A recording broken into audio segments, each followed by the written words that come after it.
Hello everyone, अगर आप BA third के स्टूडेंट हैं और आपका सब्जेक्ट भूगोल है तो ये वीडियो आपको ज़रूर देखना चाहिए। तो जैसे कि आपको पता होगा कि जो पहला पेपर है ऑब्जेक्टिव टाइप के क्वेश्चन, ये आपका पेपर होगा एग्जाम में। तो अभी तक आपने कुछ भी तैयारी नहीं की है तो प्लीज़ इस वीडियो को अंत तक जरूर देखिए, आपको इसमें बहुत सारे नॉलेज मिल जाएंगे, क्योंकि इस वीडियो में हम पूरे 200 इंपॉर्टेंट क्वेश्चन को हम बताने वाले हैं। तो चलिए हम बिना देर वीडियो को शुरू करते हैं, और अभी तक मेरे चैनल से जुड़े नहीं है तो प्लीज़ जुड़ जाइए। तो पहला प्रश्न है कि क्षेत्रीय भूगोल का पिता किसे कहा जाता है? क्षेत्रीय भूगोल का पिता किसे कहा जाता है? तो ये कहा जाता है कार्ल रिटर को। सारे क्वेश्चन को ध्यान से आप देखते चलिएगा। प्रश्न दूसरा है कि मानव भूगोल का पिता से किसको कहा जाता है? तो कार्ल रिटर को। उसके बाद प्रश्न तीसरा है कि विश्व में सर्वप्रथम भौगोलिक ज्ञान का विकास कहाँ से हुआ? तो ये हुआ है भारत से हुआ है। ठीक है, भारत से हुआ है। प्रश्न चौथा है कि सर्वप्रथम विश्व ग्लोब बनाने का श्रेय किसे जाता है? तो उत्तर है मार्टिन वहम को। जो ये है, इन्हें विश्व ग्लोब बनाने का इनको श्रेय दिया गया है। तो कौन है? मार्टिन वहम। प्रश्न 5 है कि भूगोल का जनक किसे कहते हैं? तो भूगोल का जनक इरेटोस्थनीज को कहते हैं। प्रश्न 6 है कि प्राकृतिक प्रदेश की संकल्पना सर्वप्रथम प्रस्तुत की? तो किसने की? हर्बर्टसन ने की। प्राकृतिक प्रदेश की संकल्पना सर्वप्रथम प्रस्तुत की थी? तो किसने? हर्बर्टसन ने। प्रश्न 7 है कि चीन के उच्चावच का विशद अध्ययन किया था? कौन? तो फर्नियार्ड वान रिचथोफेन ने। प्रश्न 8 है कि सर्वप्रथम किसने विश्व के 7 आश्चर्यों का वर्गीकरण किया था? तो एंटीपेटर। ठीक है, एंटीपेटर जो है ये सर्वप्रथम यानी कि सबसे पहले विश्व के 7 आश्चर्यों का वर्गीकरण किया था। प्रश्न 9 है कि विश्व को प्राकृतिक प्रदेशों में सबसे विभाजित किया? तो हर्बर्टसन ने। विश्व को प्राकृतिक प्रदेशों में सबसे पहले मतलब विभाजित किया, यहाँ सबसे पहले होगा, पहले विभाजित किया तो हर्बर्टसन ने किया। प्रश्न 10 है कि भूमध्य सागर से प्रशांत महासागर तक की यात्रा करने वाला प्रथम व्यक्ति कौन था? भूमध्य सागर से और प्रशांत महासागर तक की जो यात्रा करने वाला पहला व्यक्ति कौन था? तो मार्को पोलो था। प्रश्न 11 है कि प्राचीन काल में भारत से बाहर किस स्थान पर एक ज्योतिर्लिंग स्थापित किया गया था? तो ये कहाँ किया गया था? अंकोर वाट, जो कि कंबोडिया में। प्रश्न 12 है कि समय निकालने की कार्यप्रणाली एवं धूप कड़ी नोमेन बनाने का श्रेय किस विद्वान को है? तो ये है एनेक्सिमेंडर को। उसके बाद 13 है कि इकुमिनी संकल्पना का प्रतिपादन इकुमिनी संकल्पना का प्रतिपादन किस भूगोल विद्वान का है? तो ये है स्ट्रैबो का। प्रश्न 14 है कि किस अरब भूगोल विद्वान ने भारत की यात्रा मोहम्मद गजनवी के साथ की थी? तो ये है अल बरूनी। इसको याद रखिएगा कि किस अरब भूगोल जो विद्वान है वो भारत की यात्रा मोहम्मद गजनवी के साथ की थी? तो है अल बरूनी। प्रश्न 15 है कि चांदी की तस्तरी पर विश्व का मानचित्र किस अरब भूगोलवेत्ता ने तैयार किया था? तो ये है अल इदरीसी। अल इदरीसी जो है ये चांदी की तस्तरी पर विश्व का मानचित्र ये बनवाया गया था इनके द्वारा। प्रश्न 16 है कि भूगोल में खोज का महान काल किस काल को कहा जाता है? तो 15वीं सदी का मध्यकाल को कहा जाता है। प्रश्न 17 है कि वास्को डी गामा कालीकट किस दिन आया था? तो 23 मई 1498। प्रश्न 18 है कि अमेरिका का नाम किस महान नाविक के नाम पर रखा गया था? तो ये है अमेरिकगो वास्पक्की। अमेरिकगो वास्पक्की के नाम पर अमेरिका का नाम रखा गया था। प्रश्न 19 है कि वह कौन सा पहला भूगोल विद्वान है जिसने भूगोल को 3 शाखाओं भौतिक भूगोल, जलमंडल एवं जलवायु में बांटकर अध्ययन किया था? तो है वारेनियस। ये जितने 200 क्वेश्चन है आप इसको पढ़ लेते हैं तो आपका एग्जाम जो है बहुत अच्छे से जाएगा। प्रश्न 20 है कि इंट्रोडक्शन टू यूनिवर्सल ज्योग्राफी नामक ग्रंथ के रचयिता कौन भूगोलवेत्ता है? तो ये है क्लूवेरियस। प्रश्न 21 है कि भूगोल का क्षेत्र पृथ्वी का संपूर्ण धरातल है, यह कथन किस भूगोल विद्वान का है? तो ये है एमेनुअल कांट का। प्रश्न 22 है कि ब्रह्मांड वर्णन का विशेष उल्लेख करने वाले भूगोल विद्वान कौन है?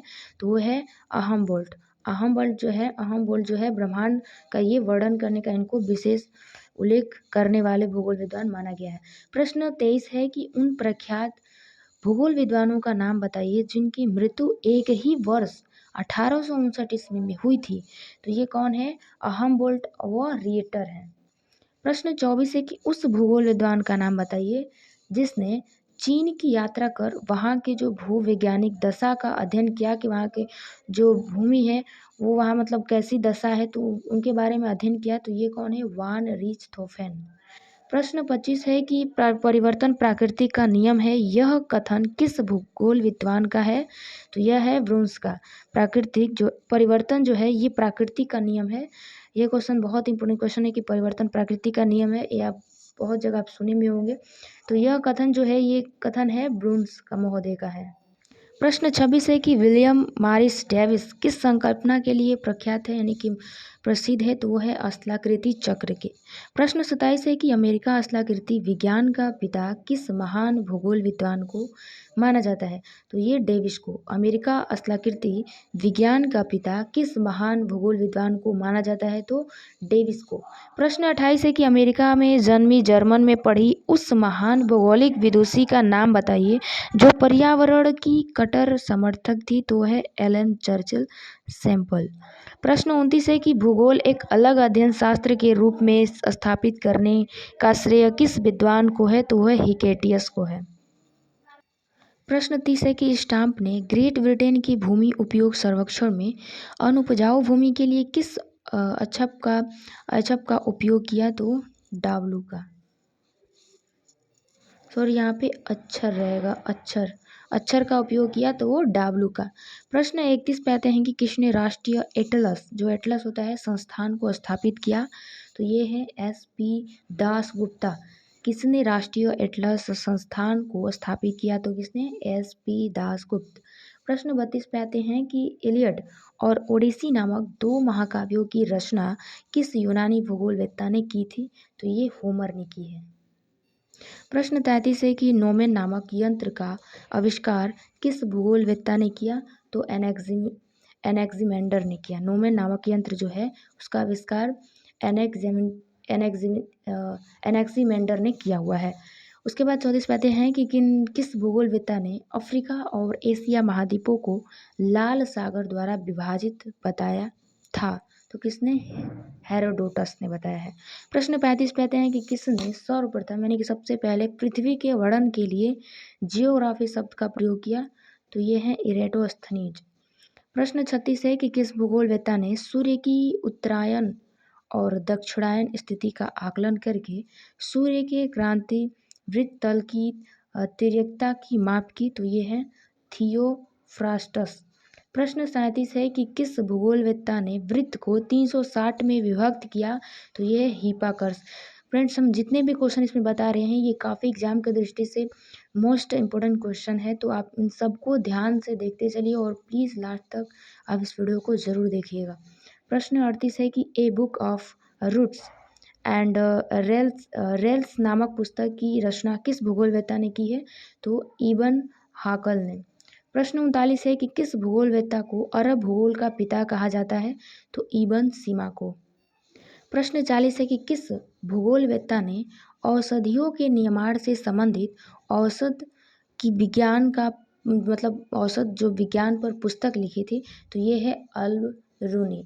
प्रश्न 41 है कि किस अरब भूगोलवेत्ता ने रिसाला नामक पुस्तक लिखी जिसमें कि दिन एवं रात की लंबाई के बारे में वर्णन किया गया?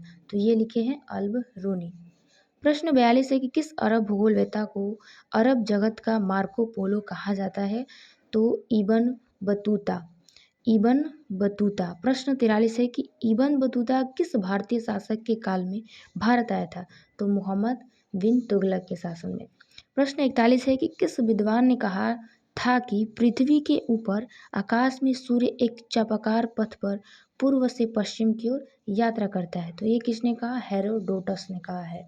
प्रश्न 42 है कि यह कथन किसके लिए है कि उसका अधिकांश जीवन यात्राओं में ही बीता था जिस उसे यात्रियों का राजकुमार कहा जाता है? तो वो कौन है जो कि ज़्यादातर अपना टाइम जो है यात्रा में बिताए हुए हैं? तो ये है इबन बतूता। प्रश्न 43 है कि चीन के किस वंश के शासक ने शासकों ने चीन की महान दीवार का निर्माण आरंभ किया? जो महान का सबसे बड़ी दीवार जो है चीन की है, तो वो किसके शासनकाल में हुआ? तो चार वंश। प्रश्न 44 है कि किस चीनी विद्वान ने ब्रह्मांड को एक अंडे के समान बताया जिसका छिलका आकाश और अंड पृथ्वी है? तो ये किसने बताया? जांग हेंग ने बताया। प्रश्न 45 है कि चीन से किस वंश के शासनकाल में विश्व के प्रथम भूकंप सूचक यंत्र का आविष्कार किया गया? तो वो हान वंश में। प्रश्न 46 है कि भारत के किस विद्वान ने सबसे पहले खोज की थी कि सूर्य स्थिर है और पृथ्वी अपनी धुरी पर घूमती है? तो ये किसने सबसे पहले आविष्कार किया, खोज किया? तो ये आर्यभट्ट ने किया। प्रश्न 47 है कि किस भारतीय विद्वान ने पृथ्वी को 360 अंश में विभाजित किया और अक्षांश तथा देशांतर रेखाओं द्वारा नगरों को अवस्थिति निर्धारित करने में उनका प्रयोग किया? तो ये है भास्कराचार्य। प्रश्न 48 है कि किस भारतीय विद्वान ने दशमलव के प्रयोग और महत्व से भारतीयों को अवगत कराया था? दशमलव से, ठीक है, तो ये है बारहमीर। उसके बाद 49 है कि होमर के ट्राय शब्द का अर्थ किससे था? तो ये है राज्य से था। प्रश्न 50 है कि अक्षांश तथा देशांतर शब्दावलियों का सबसे पहले सर्वप्रथम प्रयोग किसने किया था? तो टालमी ने किया था। प्रश्न 51 है कि किस एक ने सर्वप्रथम विश्व भूखंड को 3 महाद्वीपों यूरोप, एशिया और लीबिया अफ्रीका में विभक्त किया? तो ये हेरोडोटस ने किया था। प्रश्न 52 है कि किस भूगोलवेत्ता को आराम कुर्सी वाला दार्शनिक भूगोलवेत्ता के रूप में जाना जाता है? तो वो है कांट। प्रश्न 53 है कि 18वीं शताब्दी के किस महान ने भौतिक भूगोल के बारे में कहा था कि यह इतिहास ही नहीं बल्कि अन्य सभी प्रकार के भूगोल का आधार है? तो ये कहे हैं काम्ट ने। प्रश्न 54 है कि किस भूगोलवेत्ता ने अपने प्रेक्षणों द्वारा एकत्रित तथ्यों का युक्तिसंगत विश्लेषण किया और भूगोल को एक विज्ञान के रूप में प्रतिष्ठित किया? तो ये क्या है? अहमबोल्ट ने। प्रश्न 55 है कि किस भूगोलवेत्ता ने भौगोलिक तथ्यों की स्थिति को प्रदर्शित करने के लिए मानचित्रण विधि को उपयोग माना था, इसलिए उन्होंने यूरोप के भौतिक मानचित्र बनाए थे? तो है कार्ल रिटर। प्रश्न 56 है कि किस भूगोलवेत्ता ने कहा था कि जिस प्रकार शरीर की रचना आत्मा के लिए हुई है, उसी प्रकार पृथ्वी का निर्माण मानव जाति के उपयोग के लिए हुआ है? तो ये किसने कहा है? रिएटर ने कहा है। प्रश्न 57 है कि नियतिवाद या पर्यावरण नियतिवाद के समर्थक के रूप में किस भूगोलवेत्ता को जाना जाता है? तो कार्ल रिएटर को।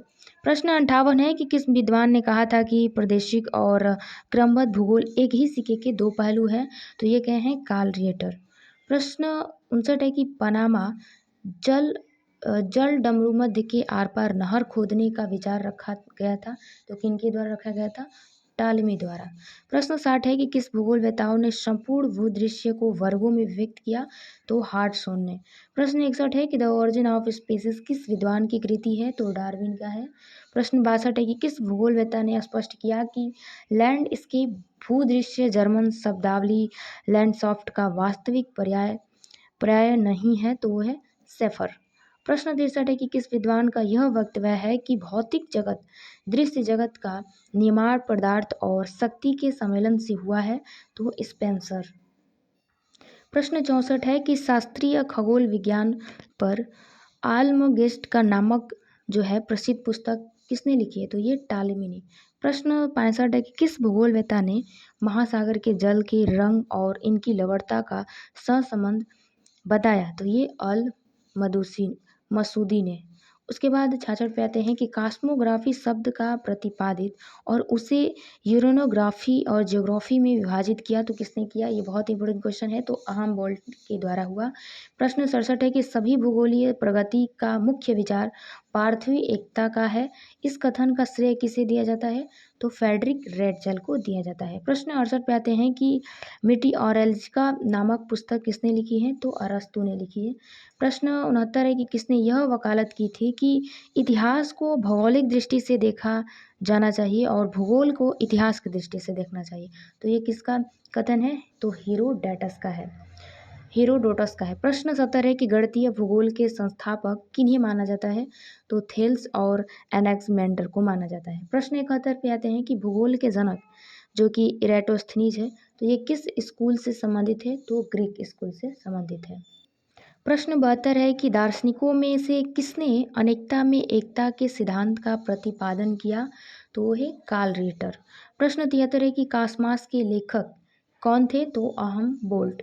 प्रश्न 74 है कि मोहम्मद बिन तुगलक को दरबार में अरब के किस भूगोल शास्त्री ने अपने सेवाएं प्रदान की? तो इबन बतूता। प्रश्न 75 है कि हंग हर्टिगटन किस लिए जाने जाते हैं? तो ये जाने जाते हैं मानव जीवन पर जलवायु के प्रभाव के वर्णन के लिए जाने जाते हैं।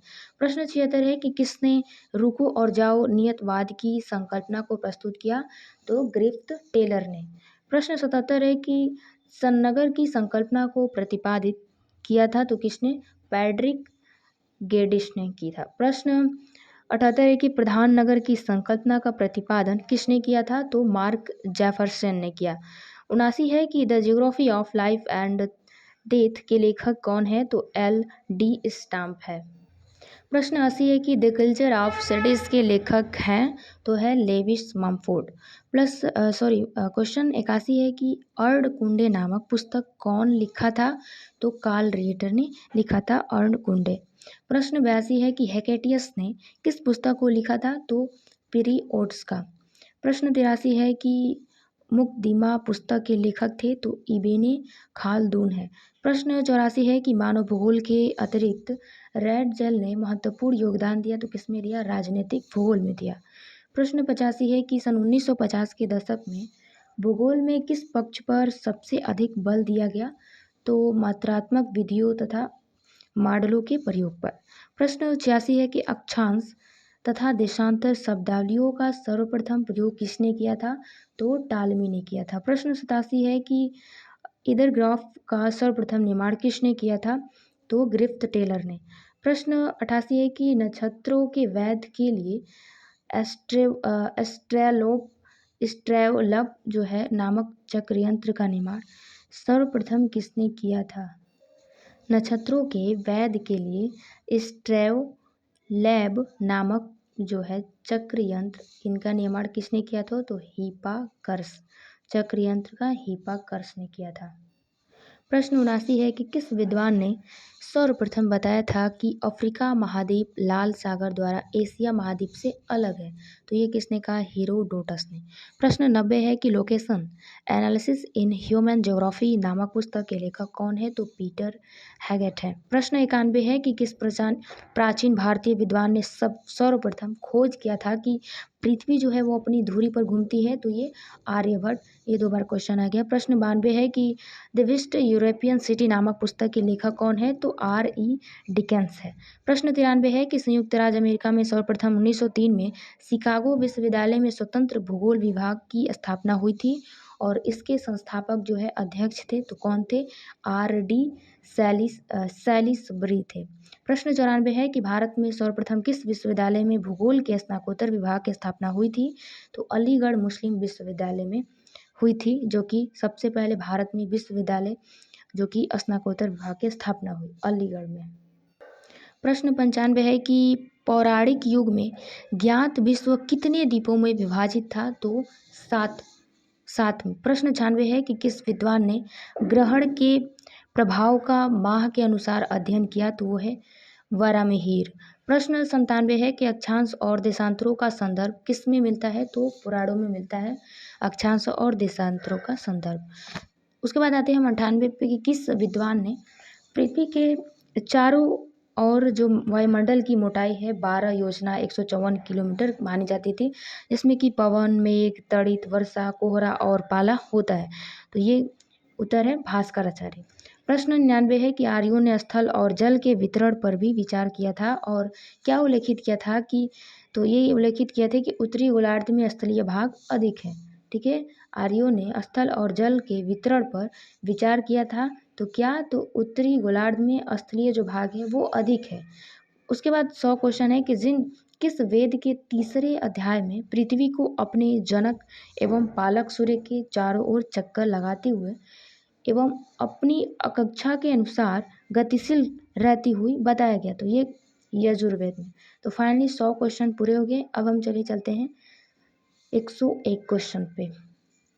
तो एक से क्वेश्चन है कि किस काल के खगोलज्ञों ने 9 ग्रह अर्थात सूर्य, चंद्रमा, बुध, बृहस्पति, शुक्र, शनि, राहु और केतु निश्चित किए गए थे? तो पौराणिक काल में। प्रश्न 102 है कि किस द्वीप का नाम रेशमी कपास के वृक्ष से पड़ा? तो सलमाला द्वीप। प्रश्न 103 है कि किसमें 6 ऋतुओं का वर्णन मिलता है? तो वाल्मीकि रामायण में। प्रश्न 104 है कि किस वेद में सूर्य, चंद्रमा, 5 ग्रह और 27 तारामंडलों सहित 34 आकाशीय पिंडों का वर्णन किया गया है?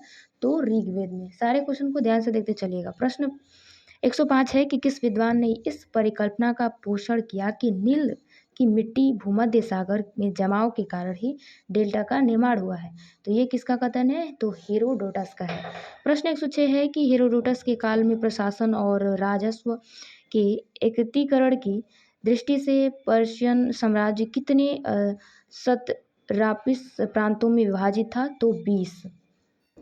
प्रश्न 107 है कि हिकेटियस के काल में कौन सा सागर हिरिकेनियस के नाम से जाना जाता था? तो कैप्सियन सागर को।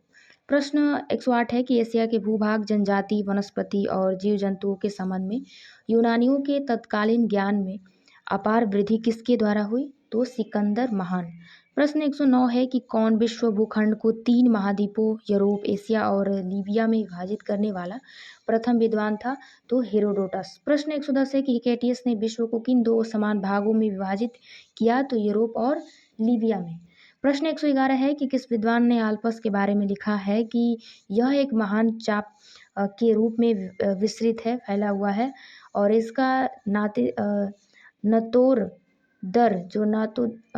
दर भाग इटली के मैदान की ओर मुड़ा हुआ है? तो ये स्ट्रैबो का कथन है। प्रश्न 112 है कि किस भूगोलवेत्ताओं ने यह बताया कि नए चंद्रमा के दिन जब सूर्य और चंद्रमा एक सिध में होते हैं तथा पूर्ण चंद्रमा वाले दिन ज्वार दीर्घ होते हैं, जबकि प्रथम और अंतिम चतुर्थांश में ज्वार सबसे अधिक नीचे लघु ज्वार में होते हैं? तो ये किसने कहा है?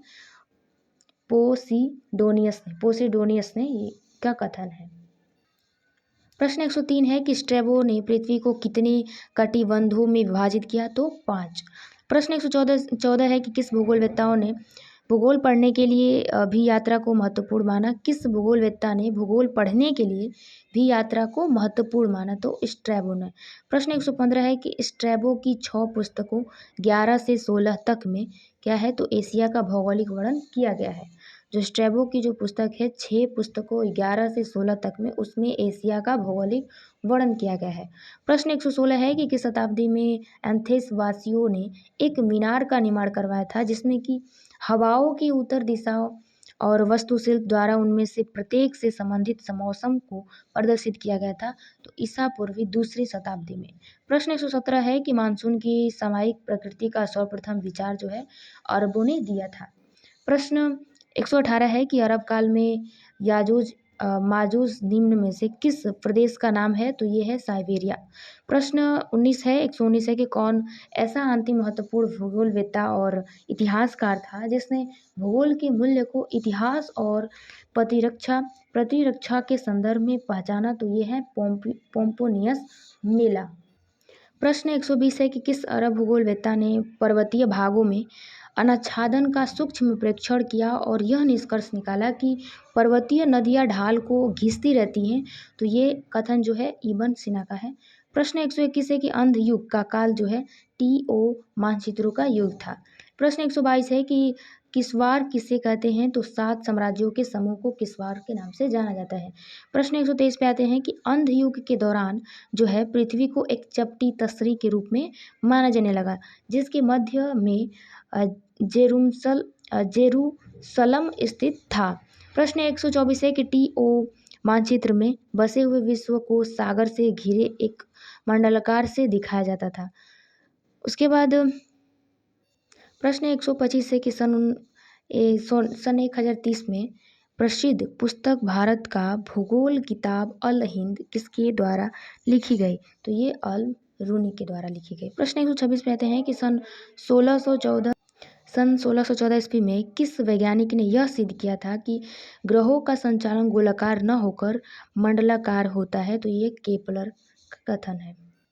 प्रश्न 127 है कि 1020 यानी कि 1520 ईस्वी में पश्चिम की ओर से नौचालन कर एशिया पहुंचाने वाला प्रथम यात्री कौन था? तो फेरनाओ मैजेलन था। प्रश्न 128 है कि जापान का इतिहास एवं भूगोल नामक पुस्तक किसके द्वारा रचित है? तो वारेनियस। प्रश्न 129 है कि किस भूगोलवेत्ता की मृत्यु अल्प आयु में ही हो गई थी? तो वारेनियस का। प्रश्न 130 है कि मर्केटर रचित विश्व मानचित्र एवं मर्केटर प्रक्षेप जो आज भी मानचित्र कला के अभूतपूर्व विकास का प्रतीक है, किस सन में ये रचा गया? तो 1569 में। प्रश्न 131 है कि हमबोल्ट ने अपनी खोज यात्रा में किस सन में ओरिकनोको नदी का खोज की और इसका अमेज़न से संबंध होने के सत्य को स्थापित किया? तो ये 1800 में। प्रश्न 132 है किस महान विद्वान ने आंकड़ों के द्वारा भौगोलिक मानचित्रों पर भौगोलिक निरूपण को अधिक महत्व दिया था और तथा मानचित्रों को भौगोलिक अध्ययन के लिए उपयोगी बताया? तो ये किसने? तो हमबोल्ट ने बताया। प्रश्न 133 है किस विद्वान ने पहली बार वनस्पति भूगोल को वैज्ञानिक स्वरूप प्रदान किया? तो हमबोल्ट। प्रश्न 134 है कि किस विद्वान का विश्वास था कि मानव की सभी जातियों का उद्गम एक ही है और कोई प्रजाति दूसरी से श्रेष्ठ या हीन नहीं है, कम नहीं है? तो ये हमबोल्ट का कथन है। प्रश्न 135 है कि किस विद्वान ने मानव को पृथ्वी का एक अंग माना है? तो हमबोल्ट ने। प्रश्न 136 है किस विद्वान ने दबाव एवं ऊंचाई का संबंध पहली बार स्पष्ट किया? तो हमबोल्ट ने। प्रश्न 137 है कि भूगोल की विषय वस्तु का विचार करते समय हमबोल्ट ने एक नया पदनाम दिया जो कि विश्व रचना दिया, जो कि कॉस्मोग्राफी। प्रश्न 138 है कि किस विद्वान को वनस्पति भूगोल, मौसम विज्ञान और आधुनिक भूगोल का संस्थापक माना जाता है? तो हमबोल्ट को। प्रश्न 39 से 139 के किस विद्वान ने एकता में अनेकता के विचार को विकसित किया? तो रिएटर ने। प्रश्न 140 है कि किस विद्वान ने सर्वप्रथम समताप रेखा बना दी एवं उन्हें विश्व मानचित्र में प्रयुक्त करने का सफल वो व्यवहारिक स्वरूप ज्ञान है? तो है हमबोल्ट को है। प्रश्न 141 है कि किस विद्वान वातावरण निश्चयवाद का प्रतिपादक कहलाता है? तो रेडजेल। प्रश्न 142 है कि किस विद्वान ने एंथ्रोपोज्योग्राफी शब्द की रचना की थी जिसके आधार पर मानव भूगोल का एक क्रमबद्ध अध्ययन आरंभ हुआ? तो रेडजेल। प्रश्न 143 है कि किसे राजनीतिक भूगोल का पिता कहा जाता है? तो रेडजेल को कहा जाता है। ये आप इसको ध्यान में रखिएगा। प्रश्न 144 है कि किस विद्वान के अनुसार वातावरण अपने आप में अर्थहीन वाक्यांश है, बिना मानव के वातावरण का कोई भी अस्तित्व नहीं है? तो ये स्पेट का कथन है। प्रश्न 145 है कि किस विद्वान ने एंथ्रोपोज्योग्राफी शब्द की रचना लिखी? तो रेडजेल ने। प्रश्न 146 है कि किस विद्वान ने यह बताया कि बसी हुई दुनिया की सीमा पर बसे हुए बिखरे मानव समुदाय सभ्यता की चौकियां हैं? तो रेडजेल। प्रश्न 147 है कि रेडजेल द्वारा रचित वोल्कर कुंडे का अर्थ है मानव प्रजाति का इतिहास। वोल्कर कुंडे का मतलब है मानव प्रजाति का इतिहास। प्रश्न 148 पे आते हैं कि किस विद्वान ने संभववाद का उल्लेख किया और यह स्वीकार किया कि कोई भी भूगोलवेत्ता का यह सुझाव नहीं देता कि मानव पृथ्वी के धरातल से पूर्ण रूप से स्वतंत्र है? तो यह कथन है ल्यूथवेट का। प्रश्न 149 है कि कुमारी सैंपल एक प्रसिद्ध भूगोलवेत्ता थी जो कि कहाँ की? अमेरिकी की। प्रश्न 150 है कि किस विद्वान को मानव भूगोल का वास्तविक जन्मदाता माना जाता है? तो रेडजेल। प्रश्न 151 है कि मानव भूगोल को वर्तमान वैज्ञानिक ढंग से प्रतिपादित करने का काम सबसे पहले किस विद्वान ने किया था? तो रेडजेल ने। प्रश्न 152 है कि एशिया का स्पंदन नामक पुस्तक किस विद्वान द्वारा रचित है? तो हंगिटन के द्वारा। प्रश्न 153 है कि किस विद्वान के अनुसार किसी क्षेत्र में मानव और प्रकृति के बीच सदियों के घनिष्ठ संबंध से उस क्षेत्र का निर्माण होता है? तो वह है वाइडल डी ब्लास। प्रश्न 154 है कि किस विद्वान की सबसे अधिक महत्वपूर्ण कृति उसकी मृत्यु के उपरांत प्रकाशित हुई है?